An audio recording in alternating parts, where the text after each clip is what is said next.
Welcome back to our podcast channel. Wayne Vose here. We've got a really interesting topic today that we're going to talk about, and it's pricing ice melter.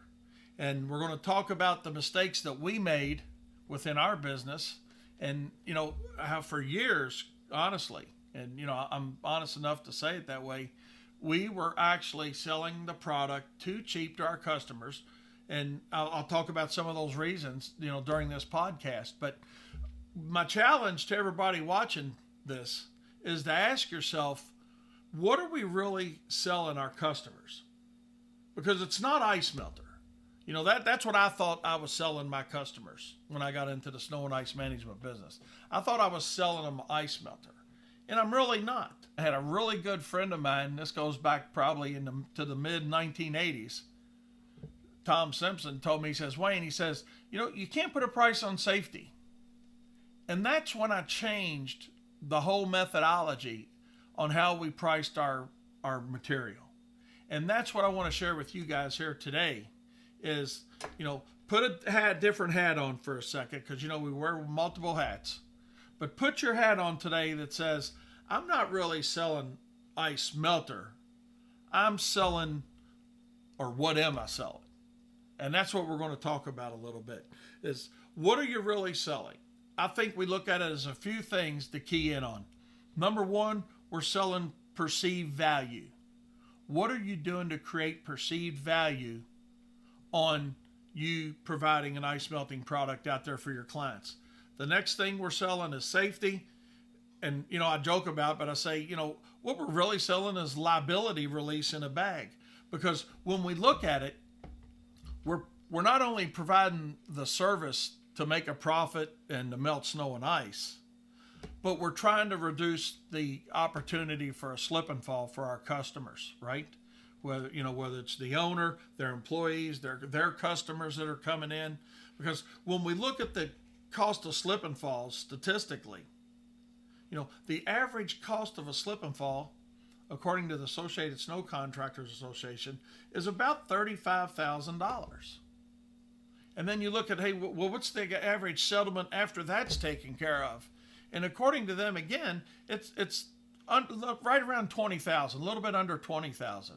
So at the end of the day, when we look at it, what are we doing to create that perceived value?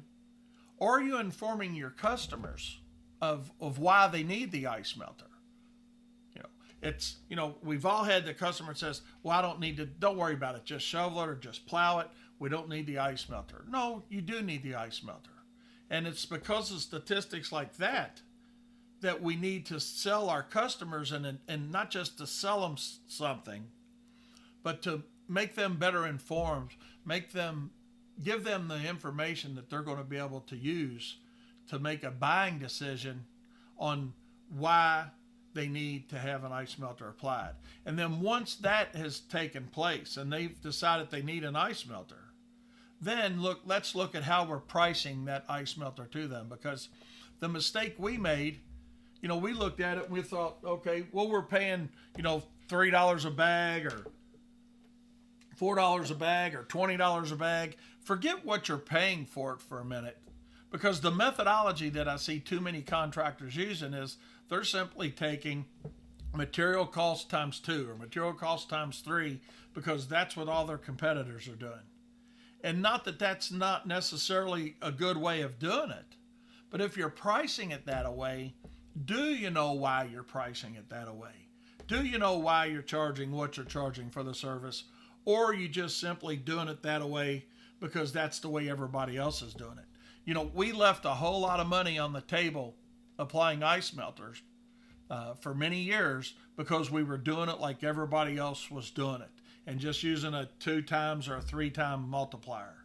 So I challenge you to ask yourself, are you pricing that ice melter that you're selling, whether it's sodium chloride or magnesium chloride or calcium chloride, whatever it is, that you're selling, are you pricing it because that's the way everybody else is doing it? Or have you thought about creating the perceived value side of that, informing your customers why maybe you need to maybe it's not always sodium chloride. Maybe it's an upsell to a better product that's going to melt snow faster, give you residual protection, and help reduce more slip and falls. Because at the end of the day, that's what it's really all about.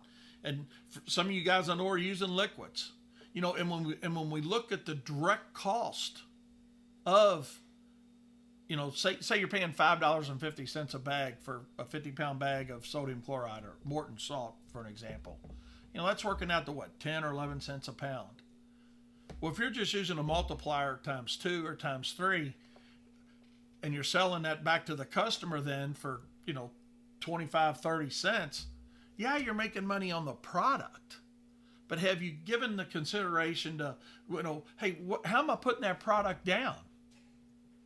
Am I putting it through a tailgate spreader? Am I putting it through a push spreader? There's other costs that get involved in that need to be considered too, other than just a perceived value cost. So I'm not saying just raise it because of the perceived value. Certainly that's a good reason to do it. But when we look at the cost of the product, we're thinking, well, I'm making 3 times my money or 4 times my money.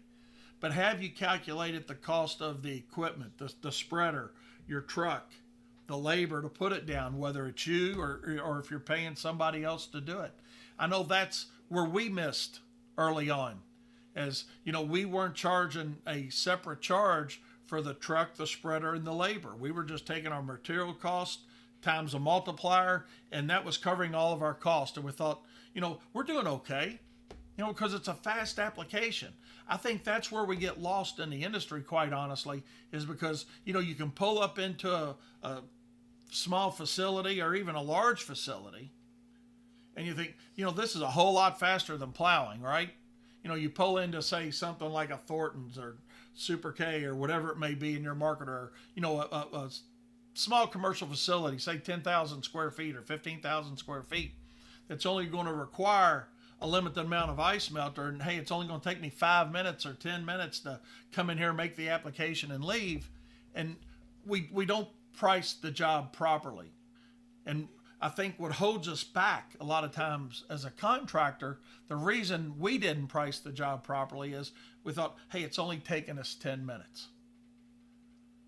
What I would like you to do is just reconsider the fact that it's only taken you 10 minutes. Think of the knowledge that you've got. Think of the perceived value of what you're doing for your customers and sell that. Base your ice melter pricing on that side of the business.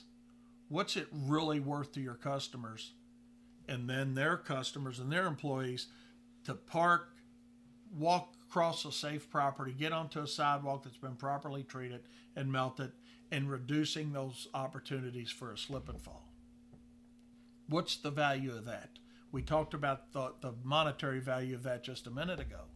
When we look at the average cost of a slip and fall and a settlement being somewhere around $50,000, there's no reason that you or me or anybody else needs to go into a facility and make an application of ice melter for $100 or $125.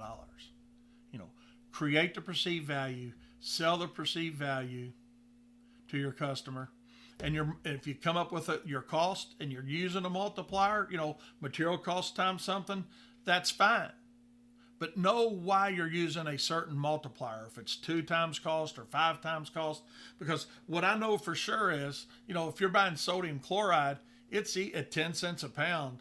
I see a lot of contractors throughout the country that I talk to, seminars and whatnot, that are not charging enough for that. They're charging 25, 30 cents a pound when you can easily get more for it. And I know everybody's market's different, but so let's just work with that a second. Let's just say you're using a 3 or 4 times multiplier. Well, you may not be able to use a 4 times multiplier against cost when you're looking at, say, magnesium chloride or calcium chloride that's costing you $14.50 a bag, let's say. I know it's different for everybody based on volume that you're buying, because, then you're at a price point of, say, 30 cents a pound cost. So you may or may not be able to sell that at $1.50 a pound. So you might have a smaller margin on your calcium and your magnesium chloride than you would have on your straight sodium chloride or your Morton salt. So consider that as well. We look at liquids. The liquid applications are a lot of times are very inexpensive to buy the product. But again, before you turn around and sell it too cheap, Think about the value of what you're giving your customer and the knowledge that you have to be able to give that value to your customer and putting down the right ice melter, the right application, and know that you don't need to do it too cheap. I know everybody's market's different, but what I also know is, as an industry, a lot of us are leaving a lot of money out there on the table simply because we're doing it like everybody else is doing it.